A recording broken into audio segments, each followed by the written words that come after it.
I'm really pleased here on behalf of ELSA to be hosting the session today. So I'm Sophia Hayward. I'm Director EU and UK Government Affairs Policy and Sustainability at LanzaJet. It's a very long-winded title, but essentially what I'm doing is trying to support SAF uptake across UK and Europe, across a variety of different platforms, but particularly our one, which is alcohol to jet. But that's enough about me. Really, today we're here to talk about Kiri, and also to talk about you in the workshops that we're going to be doing later on imposter syndrome. So again, owning your seat at the table, a discussion on imposter syndrome. Appreciate people will still be trickling into the call over the next couple of minutes. For some of you, it's early in the morning. For me, in England, it's 7 a.m. For others across the world, you're joining in at all different time zones. So pleased to be having a good cohort of people from across the world joining. So before we dive into the subject matter and introduce Kiri, I just want to talk you through a little bit about ELSA.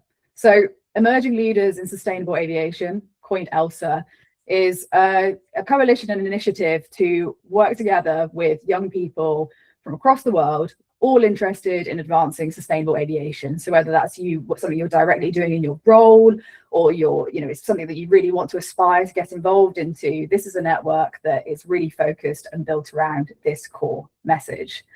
Anna, if you could move to the next slide.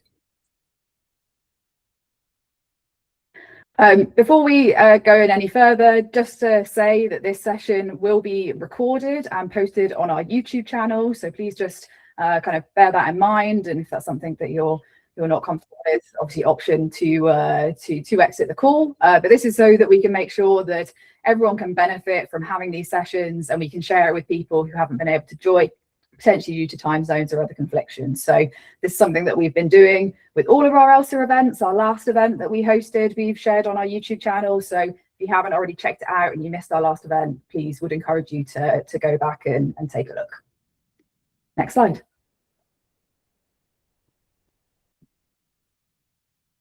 So again, coming back to ELSA and what it is that we're about. So our vision is very clear. Our vision is to empower the next generation of leaders with the knowledge and connections they need to build a more resilient and sustainable aviation sector. The work on ELSA has been taking place for well over a year now, but we officially launched the initiative to the public and for members to be able to join back at ICAO in September. A huge amount of work has gone on behind the scenes in creating this initiative and getting it to where it is today. And I'm really excited just to see how far we can actually take this and how this can grow. So really thankful for you all for getting involved in ELSA at our earlier stages of this initiative. Again, as I said at the beginning, this is about creating a community, a coalition, a safe space for young people in the sector, age 35 and under, to be able to share their experiences, learn, develop, listen to excellent peers and colleagues and industry experts, just as much as we will hear from Kiri shortly. But again, the purpose of ELSA is to bring these opportunities together, host these kind of events, and create a platform where you're able to exchange, and learn from others. Next slide. We've got a huge array of social platforms and communications channels to keep you updated with what ELSA is up to and what's going on more generally in the sector. So we have our website, which is elsa-network.org. We've got some handy QR codes here on the screen. So if you haven't checked out our websites or LinkedIn pages, please do go over and take a look at those. We're very active on LinkedIn. Our comms group here at ELSA does a fantastic job of putting out lots of really interesting content there. We've got blogs, we've got some Fast 5 interviews with different people in the industry. This is something that's just going to continue to grow over the course of the year. So again, looking forward to seeing what else we're going to be sharing on the network. But make sure you go out and check our website. It's got all of the information on there about membership, which is free. If you're not already a member, it's very easy to do. I would really encourage you to join. And it means that we can get these events right to your inbox directly. Next slide. So here are some of the faces of our executive committee. I won't go through everyone by name, but we've got a huge kind of representation of different companies and geographies involved in our executive committee. This all began as a kind of founding working group back probably about a year ago to date, actually, where everyone has volunteered this time to make this network a reality with the support of ATAG. We wouldn't have been able to do this without the support of ATAG, and definitely without everyone on this executive committee and people prior who've also supported us. Make sure you connect with all of these faces on LinkedIn. I know they would love to have you there. So there's the spiel on ELSA. It's important because we want to make sure that you know who we are, and most importantly, that you know that you can come to us for all these kinds of future events moving forwards. So just a bit of practical housekeeping for the event. Please ask the questions via the Q&A box. There's some dots on the bottom right corner, and then you can click on Q&A. So there is the function in which you can put in your questions. We are going to be having a Q&A session with Kiri later on. So please do, again, have a think now, have a think during the session of your questions, put them in. Following the talk, we're going to have a short talk on imposter syndrome, and then we're going to move out into small group discussions via breakout rooms. So this is really an opportunity to share your own experiences with imposter syndrome, just any tips or tricks that maybe you have that you've personally implemented that you found helpful, maybe guidance that you've had from somebody else. Again, a really informal, open session to share that experiences with peers across the sector. And then lastly, at the very end, would encourage you to provide feedback. So we have a QR code which you can scan. As we're in the early stages of ELSA, developing these events, let us know what you liked, let us know what maybe didn't work as well, are the things that you would really like to see at future ELSA events. Again, this is the opportunity to put that in there. So let's move on to the real reason that you're all here, which is time to meet our main speaker. So I'm absolutely delighted to invite Kiri Hannifin, Chief Sustainability and Corporate Affairs Officer at Air New Zealand, to join us today. Kiri joined Air New Zealand in November 2022 as the Chief Sustainability Officer, a newly created executive position, which was recognising the importance of sustainability across all aspects of Air New Zealand's operations, and an increased focus on the airline is placing its environmental impact. So, Kiri, thank you so much for joining today. Really looking forward to diving into the discussion. Thank you. Thanks for having me.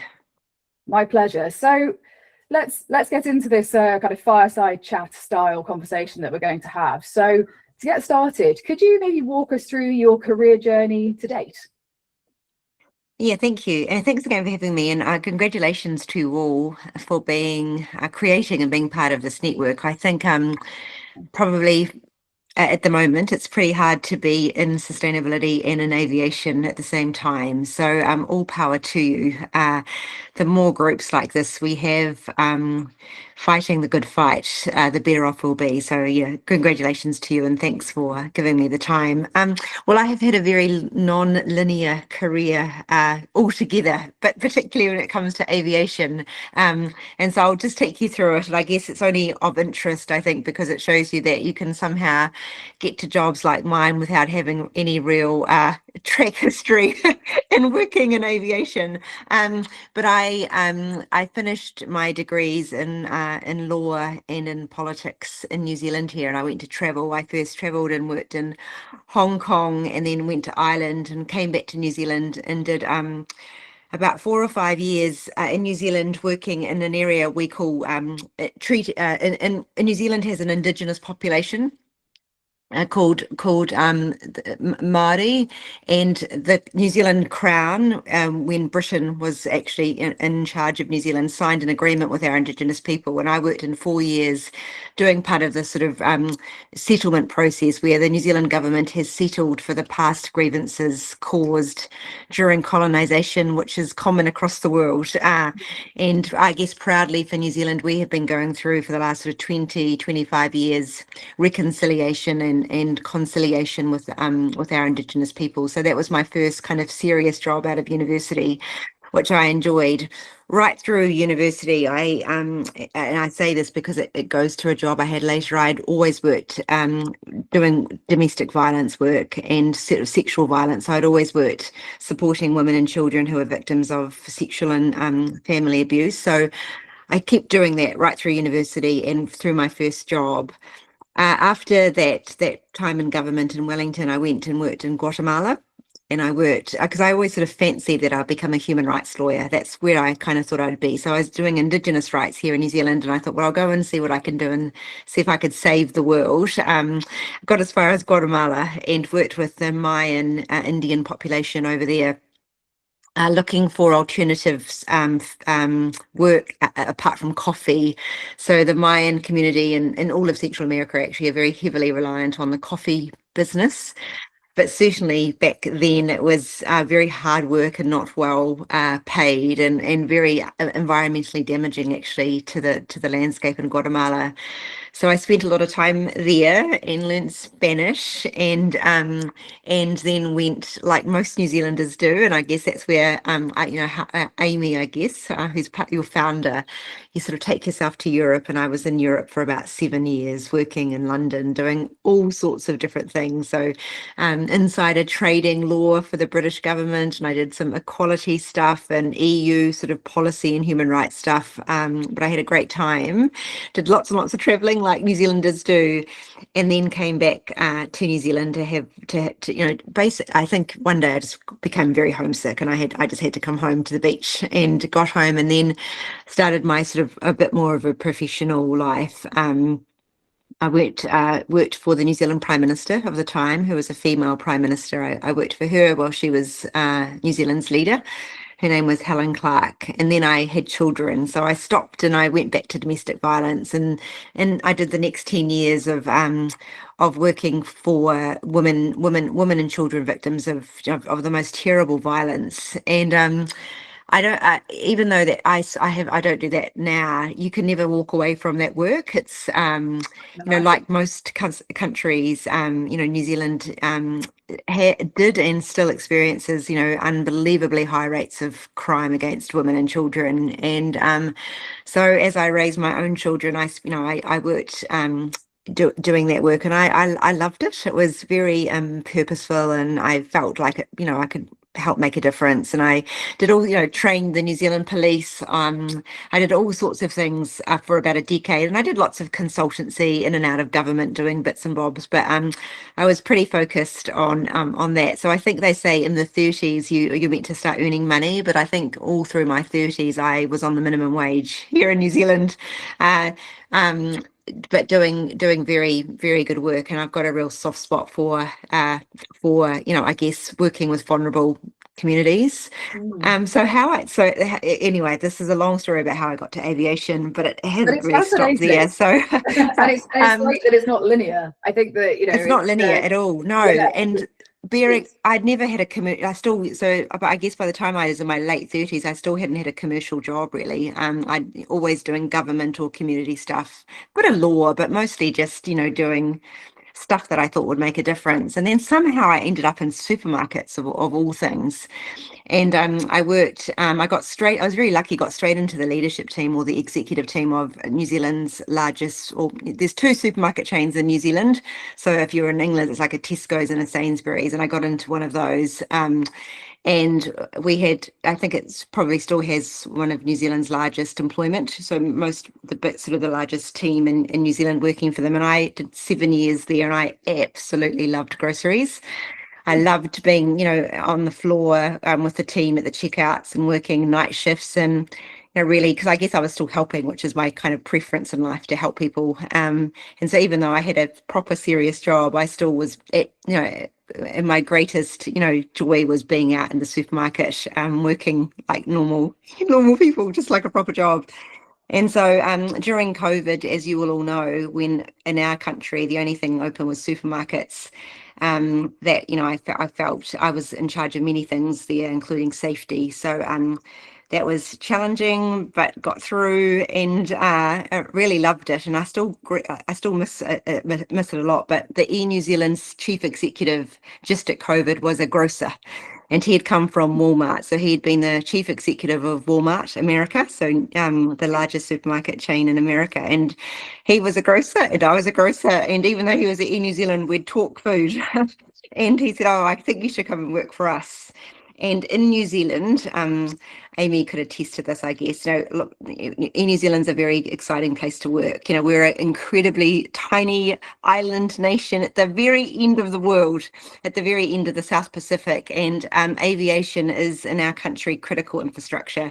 There is no way to get around New Zealand. You can ferry, but it's very slow. But there's certainly nowhere there's no way to get outside of our country without flying. And if you're in Britain, if many of you are in Europe, I should say, if you think about we're 2,000 kilometres away from the next country, which is Australia. And for you, Sophia, for you in England, that's probably gets right down to the bottom of Turkey and right up to Norway. That's, the span for New Zealand to touch another country is huge. So in New Zealand was always, I couldn't quite believe my luck that I might get this opportunity to work at a company like Air New Zealand that played such an important role in our country.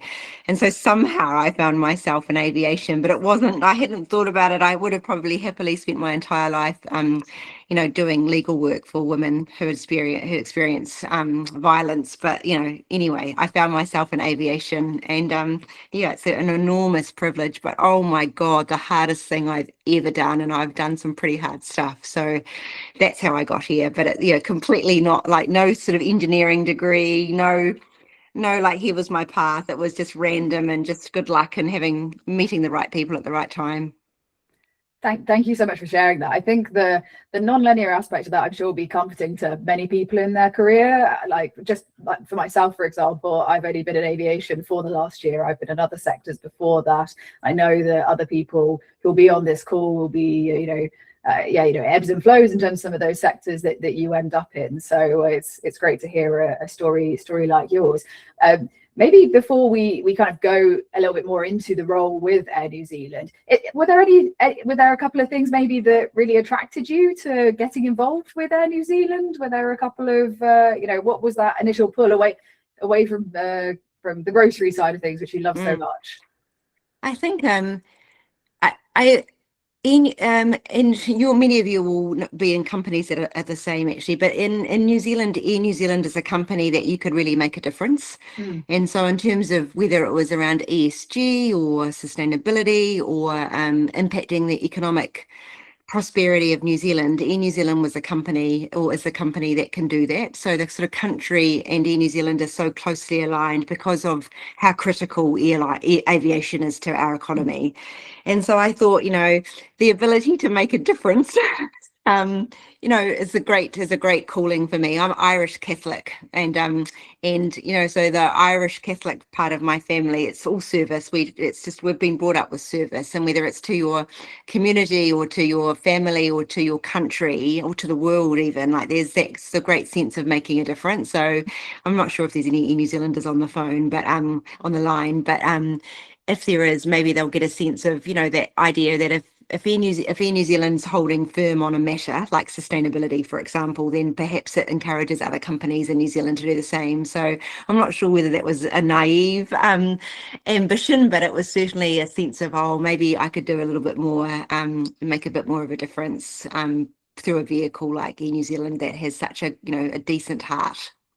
Yeah, I think the drive for international leadership is nothing to be naive about, and indeed is how we're really going to pave the way forward through already leading actions that have been taken by organizations, and hopefully a lot more to come in this space as well. So as you've outlined, obviously lots of different sectors. Transitioning into aviation must have thrown a few curveballs, through a few challenges as you join the sector.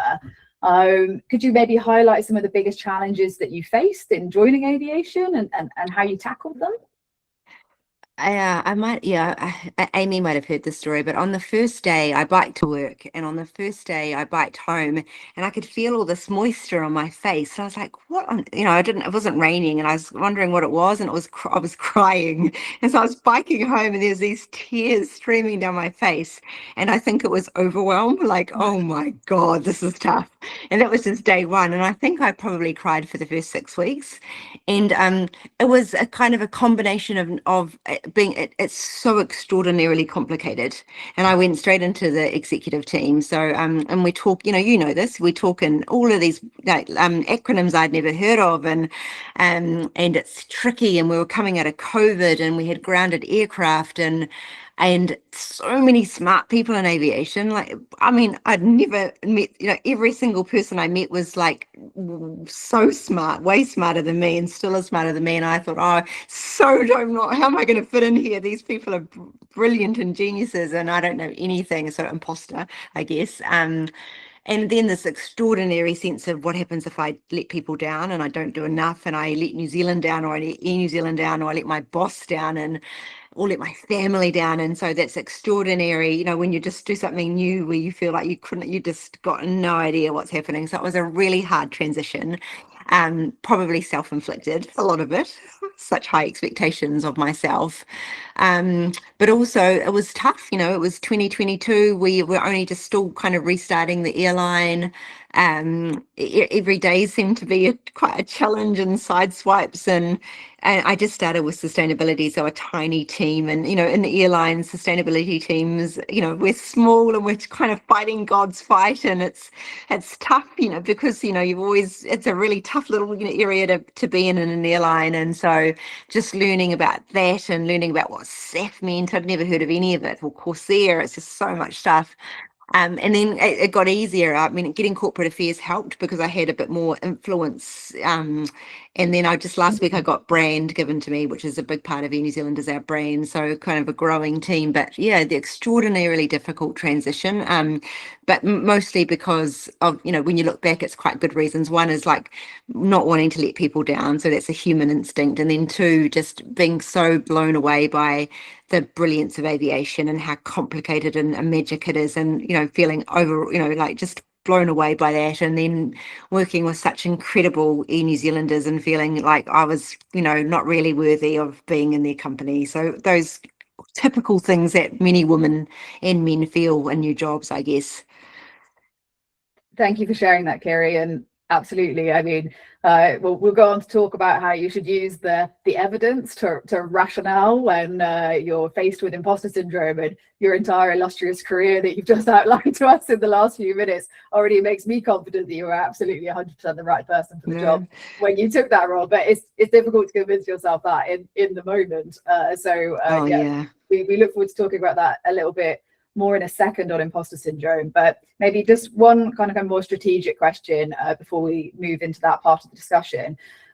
Reflecting both on your role at Air New Zealand, but also, just more generally in your career and your life so far, what are some of the biggest lessons that you've learned, whether that's personally, professionally, or a mix of both?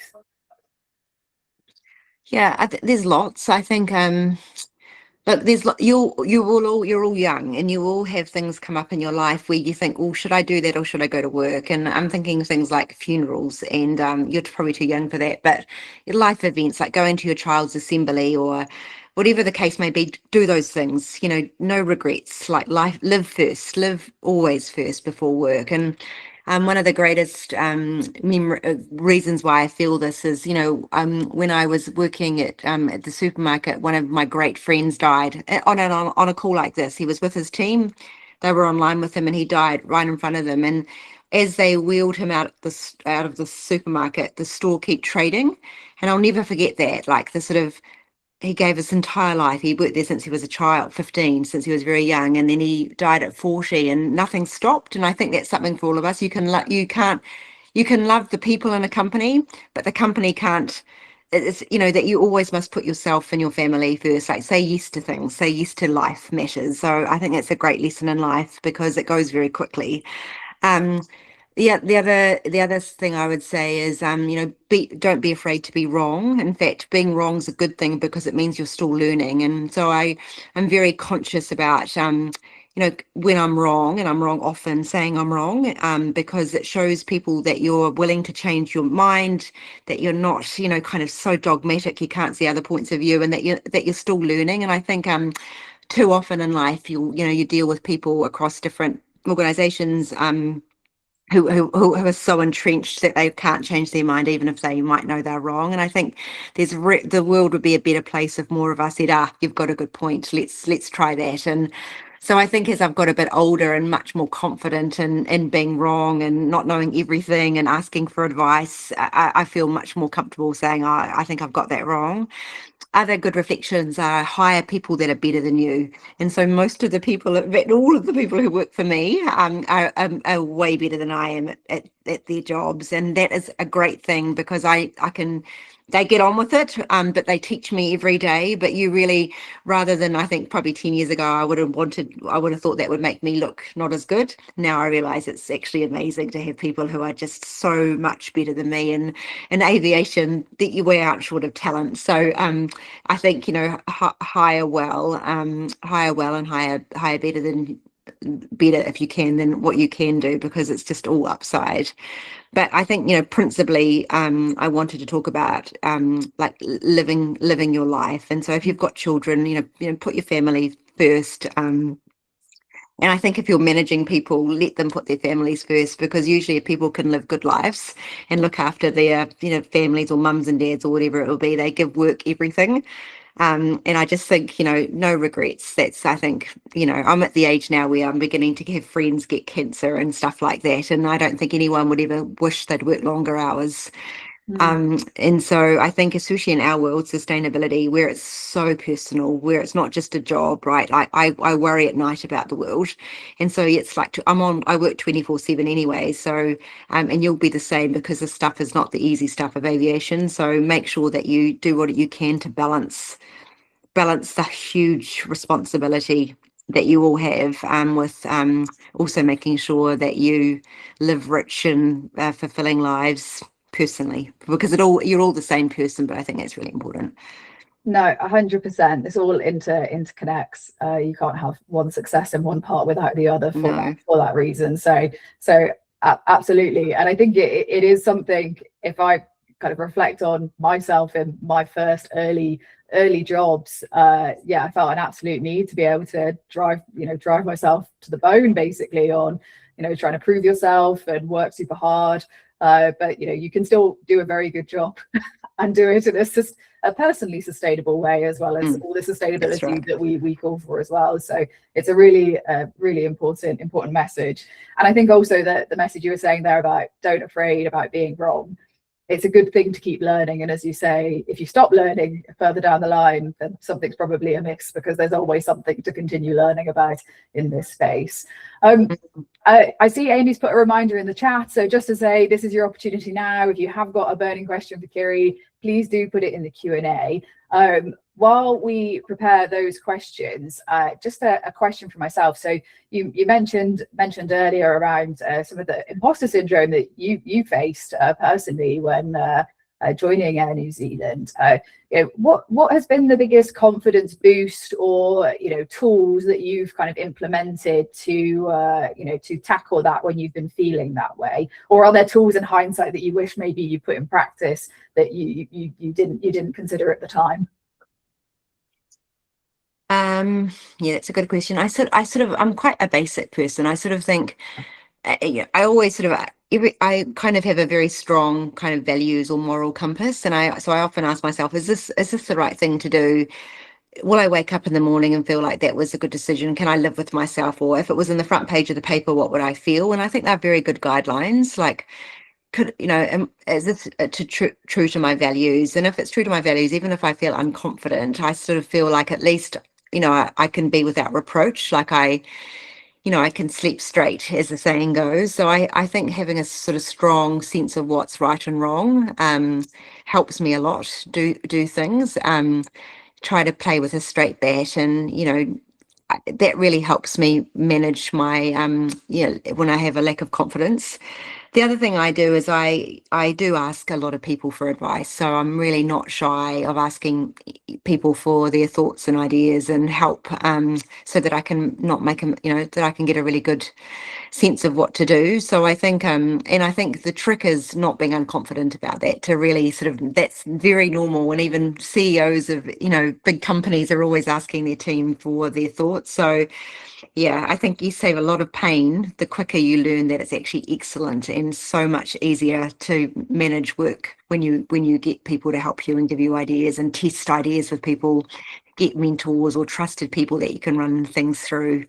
So I'd say that, and I'd say like really having a strong sense of right and wrong, and you really can't go wrong once you've got that sorted.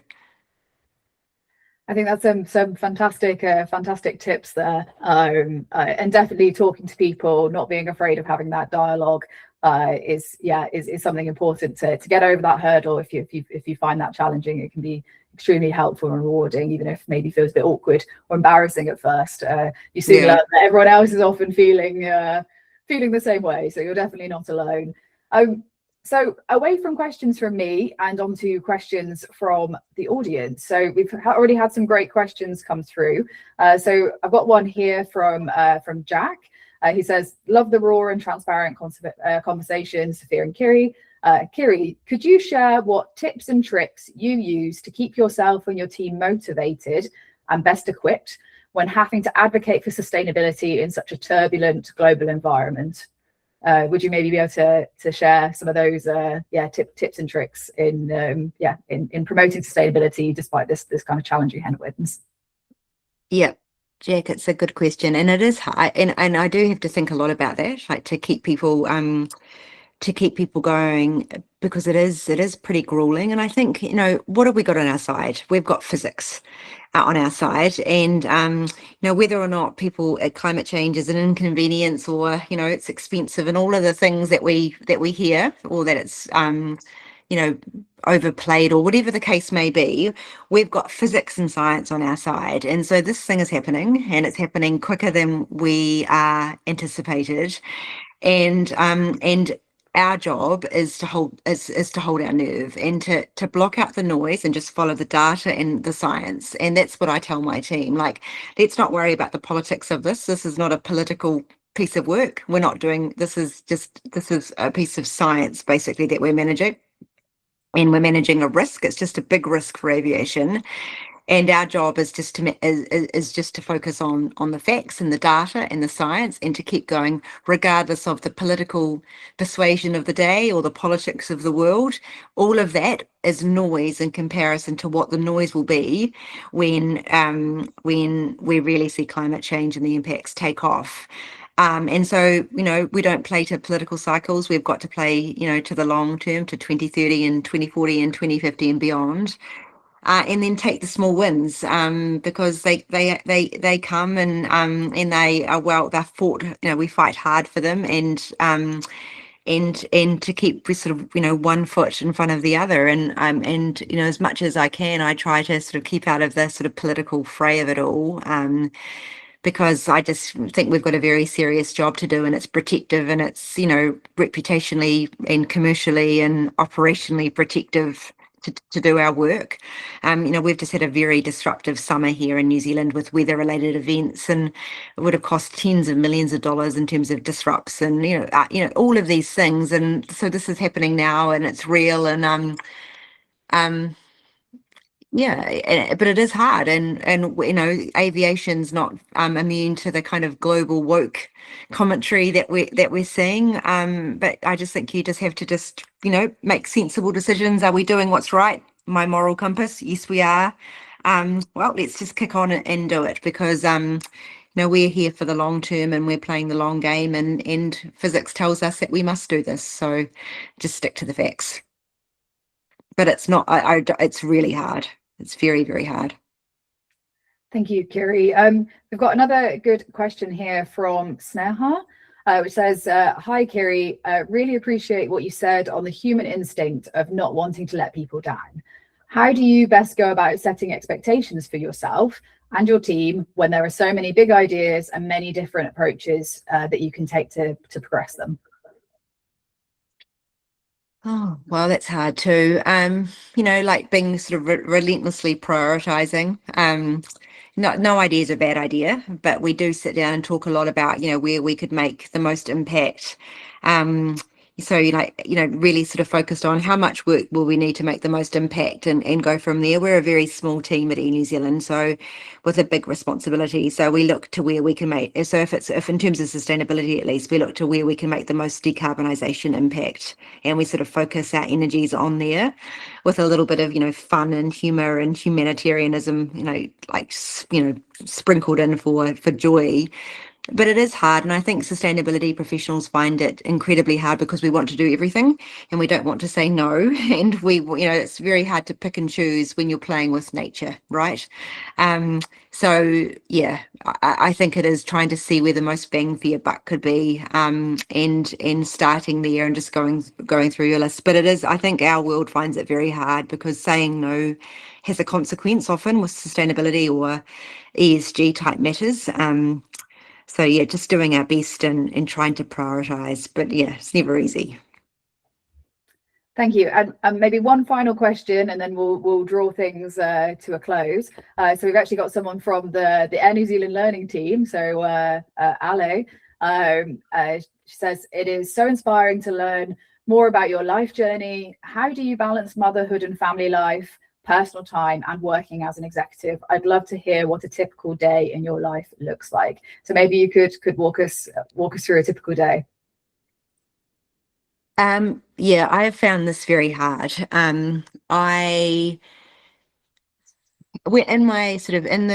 older job, I was able to spend a bit more time with the kids. I prioritize the kids.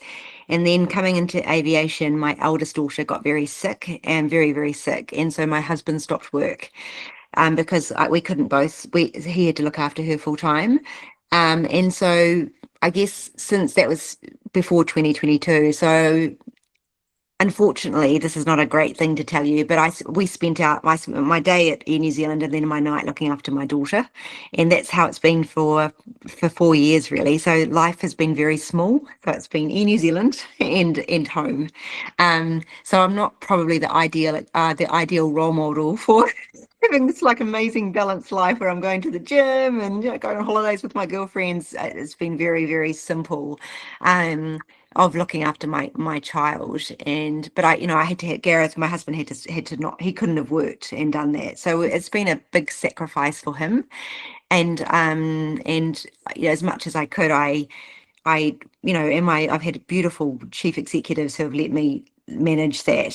So I think you need to tell your managers and bosses what you need, because otherwise they might not know. But so that's what I mean, no regrets. I can't, if I hadn't done that, then I would be sitting here tonight talking to you like I was a fraud, and this woman that I'm not. So yeah, it's a very simple life of work, and I do a lot of what I do. I think, would my daughter feel proud of this? Would she feel proud that I'm fighting for a better world and for a better airline? And I think so. But she's definitely it's work in her, and my parents, my elderly parents, I try to look after them as well, but it's hard. And I guess I want to be the boss that does that to their team, that's always there if things go a bit wrong in their lives, because life will, if you're young, you've got to, it's not like this, it's like this, and then it's like this, and the highs are high and the lows are low. And one thing's for certain is, the good times pass, but so do the bad times. So I've tried my best, my fellow Air New Zealander, to manage it, but it's been bloody hard. And and I probably haven't I haven't done much else apart from manage my my children and work. There hasn't been any yoga retreats in Bali. I thought I'd be doing that at my age, living my best life and going on girls' weekends and whatever, but very boring. Yeah. So but it's nice to talk to you, and yeah, I wish I could see your face to say hello. Oh, thank you for being so honest and transparent with that, Kiri. It's as you say, the different challenges that you will go on to face in life, and the agility and the safe space with your friends, family, and work to be able to have that. And I think well, I hope that we will continue to work towards a general workplace, more collectively speaking, across the world that does react and can be more proactive in handling and supporting these kind of scenarios. I know it can be challenging for some people in organisations. So it's great to hear that you've had the support there for you. Yeah, it's a kind of business. Yeah, no, that's really, really positive to hear. And with that, thank you everyone for your great questions in the Q&A. We've been very lucky to have Kiri for this 45 minutes. So thank you so much for taking the time out to join us, to meet with everyone, to share your experiences. I know just firsthand that was fascinating and hugely insightful, and I know that other people joining will agree. So thank you so much for joining. It's a pleasure. A lovely restful evening. You too, and go well, everybody. Keep fighting the good fight. I'm very proud of you all. Thank you so much, Kiri. See you. Care. Thank you. Night. Goodbye. Night. Right. Well, I hope everyone enjoyed that as much as I did. We're now going to move into a very brief discussion on imposter syndrome before we move into the breakout sessions, which is really what I want us to get to. This is where we're able to share our own experiences. We can reflect on the session that we just had with Kiri. Are there things that Kiri have said that have really resonated with you? Are there challenges that she's posed that maybe you weren't considering before? I think these breakout sessions are a great time to kind of deep dive into that and explore that with your peers. So let's move into a bit of an overview on imposter syndrome and what that looks like. So next slide, please. So firstly, what is imposter syndrome? So imposter syndrome is a behavioural health phenomenon described as self-doubt of intellect, skills or accomplishments, often among high-achieving and more than capable individuals. These individuals cannot internalize their success and subsequently experience pervasive feelings of self-doubt or anxiety of being exposed as a fraud in their work, again, despite this verifiable and objective evidence of their successfulness. Now, this is a little bit similar to what I think Kiri was talking about. She just read out this huge list of achievements and things and experiences that she'd had, and then, was really worried in joining her new role at Air New Zealand. Me listening to that as a third party was saying, look at all this quantifiable evidence that you're going to be a great person for that role, but we often can't necessarily tell ourselves these kind of things. Next slide. So imposter syndrome was first described in 1978, but I think we could all agree that imposter syndrome will have existed before 1978. It was just actually officially coined in 1978 by Suzanne Imes and Pauline Rose Clance, PhDs. And it was particularly first observed among successful women in particular and other marginalized groups. There's also lots of names. I'm not going to read all of them out because every time I've practiced, I've got imposter syndrome over the fact that I can't actually read them out correctly. So they're all to a certain degree of complex nature, but it all means the same thing, essentially. Next slide. So there are a few different typical traits that everyone could have when experiencing imposter syndrome. You don't necessarily have to have all of them. You might not have any of these. It might be something else, but these are some of the traits that have been identified out there. So that can be feelings of self-doubt in your skills and your competence. It could be crediting external factors like luck for your success, even though there has actually been a consequence and series of events that have led you to somewhere. You could put it down more to luck than your abilities. You could have decreased self-confidence. You could experience things like perfectionism, setting impossibly high standards for yourself, which then result in you feeling overworked, having burnout, and having low self-esteem. There's also a kind of an intense fear of failure that is often linked with imposter syndrome. And as I say, these are some of the traits or characteristics that you can experience with this. On to the next slide. So how does actually imposter syndrome manifest itself in the workplace? Some really interesting information, in particular from Nuffield Health here, who state that imposter syndrome is common in the workplace because that's where many of us typically feel more pressure to achieve and prove ourselves. Feelings of inadequacy, inability, or fraudulence can even cause us to feel like we're not good enough at our jobs, and that somehow we've tricked senior colleagues or HR into hiring us and believing we're competent and capable. Again, even when all the evidence is there that you're the perfect person for the job, you still have that kind of potential doubt about yourself. And this can stop us from taking risks, grasping opportunities like promotions, and also going through processes of self-development. So it's really important that we recognize when maybe we're experiencing imposter syndrome so that we could look to do something about it, both for ourselves in the here and now, but also for considering ourselves in the future. Next slide. So it's more common than you might think. I think, I've definitely experienced symptoms of imposter syndrome throughout my career. And sometimes I think it makes you feel very alone, like there's no one else and my peers or my friends would be experiencing this, but actually it is a lot more common than you think. And again, research shows that around 70 to 84% of people will experience some level of imposter syndrome in their life. And that actually surprised me. I didn't think it would be that high, but it is. So I think that's something that we could all take comfort in if you have experienced some of these symptoms. 60% of workers say they regularly need positive feedback about their work, and we talk about going into a bit of a positive feedback loop a little bit later on in these slides. Again, a quarter believe their success is only down to luck, and another 15% of people only believe they got the job because the workplace was short on candidates. Again, feeding into that rationale of not feeling like you're good enough in the workplace.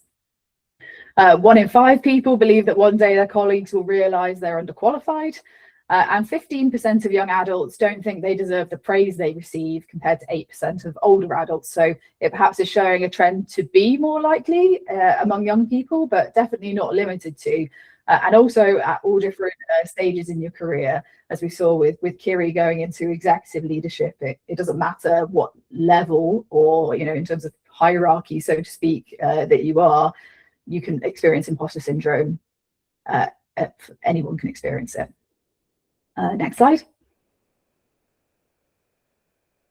So we're going to go into the 5 different types of imposter syndrome. So Dr. Valerie Young, who's an internationally known expert on imposter syndrome, and authored a book called The Secret Thoughts of Successful Women: Why Capable People Suffer from Imposter Syndrome and How to Thrive in Spite of It.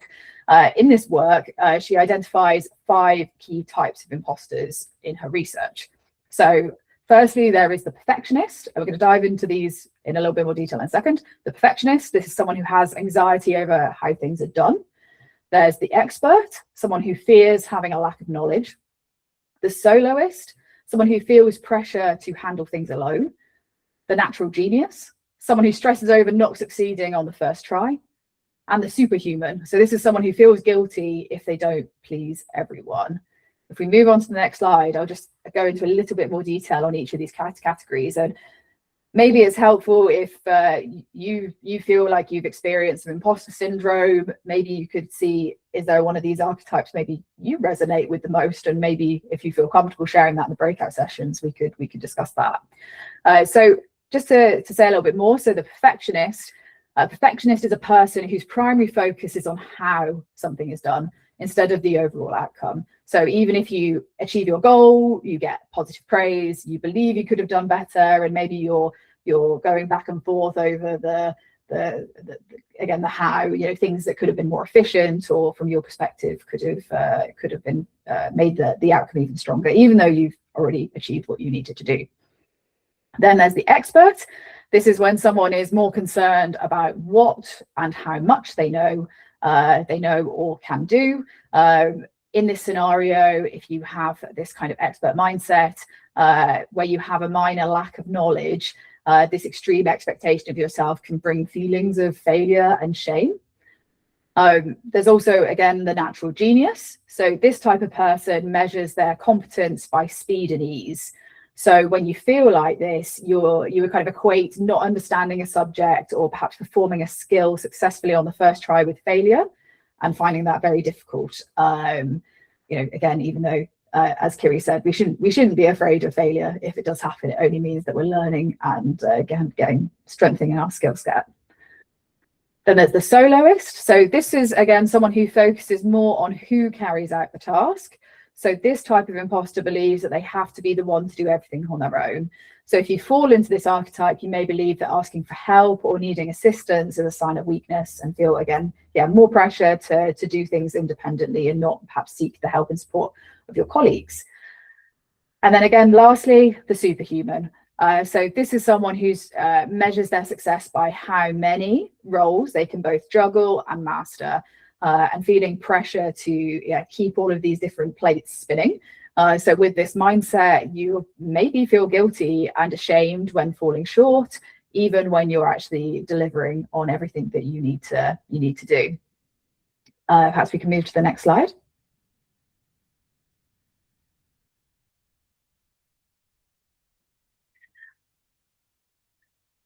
So I'm not sure if it's a little potentially a little fuzzy for everyone else but me, but hopefully it's still legible.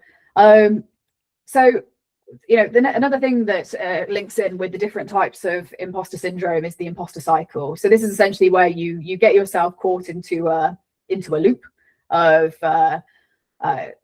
being concerned and triggered by a new task, feeling like you're not able to achieve it. You do achieve it, but then you reflect on it and kind of concerned about how things that you could have done better within that task, which creates more anxiety. And then you start a new task. So you essentially get kind of caught in this loop of different stages of imposter syndrome around different projects or different activities that you may do. And it's this continued kind of reinforcement that causes the cycle to repeat itself, which is why it's important to try and step out of the cycle when you end up getting caught in it. But now we'll take a quick look at 7 tips to help you tackle imposter syndrome. So if we move on to the next slide.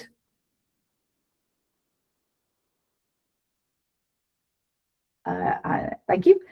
So Cheryl Howard, who's a mental health and wellbeing tutor, highlights 7 tips to help you tackle imposter syndrome in her article, Help, I Feel Like a Fraud. It's a really nice, easy article to read. I really recommend it. There's some really good insight in there. We've got the links in the slide.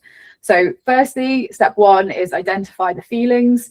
So notice when you feel like a fraud and notice the sensations, and again, kind of ground yourself in that moment. The numbers have changed, but step 2 is do a reality check. So challenge your assumptions and acknowledge the difference between feelings and reality. Writing a list of your skills, qualities, and accomplishments can be a really good activity to again, help ground yourself in that, just like Kiri did with her list earlier. Step 3 is talk about it. If you share how you're feeling, you'll soon realize you're not alone. Lots of other people experience imposter syndrome. So this is a good activity to do. Next slide.